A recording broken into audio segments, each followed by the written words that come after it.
San Francisco बे के बीच एक पत्थरों से भरा छोटा सा आइलैंड है जिसे दुनिया एल्कट्राज के नाम से जानती है। एक ऐसी जेल जहां से भागना कभी नामुमकिन समझा जाता था। लेकिन 1922 की एक रात 3 कैदियों ने वो कर दिखाया जो आज तक एक मिस्ट्री बना हुआ है। एल्कट्राज एक हाई सिक्योरिटी फेडरल प्रिजन था। यहां अमेरिका के सबसे डेंजरस और डिसिप्लिन तोड़ने वाले कैद रखे जाते थे। तेज लहरों वाला ओशन, बर्फ जैसी ठंडी हवा और हर तरफ आर्म्ड गार्ड्स। इस जगह का एक ही रूल था, no one escapes from the rock. Frank Morris, John Anglin और क्लैरेंस एंगलिन, ये 3 कैद एक ही सेल ब्लॉक में थे। फ्रैंक मॉरिस बहुत इंटेलिजेंट था। उसका आईक्यू 133 था और वो प्लानिंग का मास्टर माना जाता था।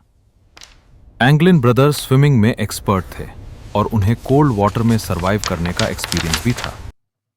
इन तीनों ने मिलकर एक एस्केप प्लान बनाना शुरू किया। उनके सेल के पीछे एक पुराना वेंटिलेशन शाफ्ट था।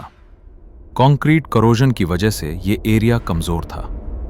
रोज रात को जब जेल में म्यूजिक आर होता, ये लोग हैंडमेड टूल से कंक्रीट को खुरकते। 6 महीने तक धीरे धीरे उन्होंने अपनी वॉल में इतना बड़ा होल बना लिया कि वो उसके अंदर घुस सके। इन होल्स के पीछे उन्होंने एक छुपा हुआ वर्कशॉप बनाया। सबसे बड़ा चैलेंज था गार्ड को फूल करना। अगर गार्ड को लगता कि कैद बेड पर नहीं है, सब खत्म हो जाता है। इसलिए उन्होंने सोप, प्लास्टर, क्लॉथ और असली बालों से एक इंसान जैसा डमी हेड बनाया। रात को वो डमी अपने ताकिए पर रख देते और गार्ड को दूर से लगता कि कैद सो रहा है।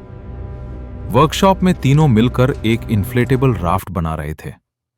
50 से ज्यादा रेनकोट्स को सिलकर और चिपकाकर उन्होंने एक वाटरप्रूफ राफ्ट तैयार की।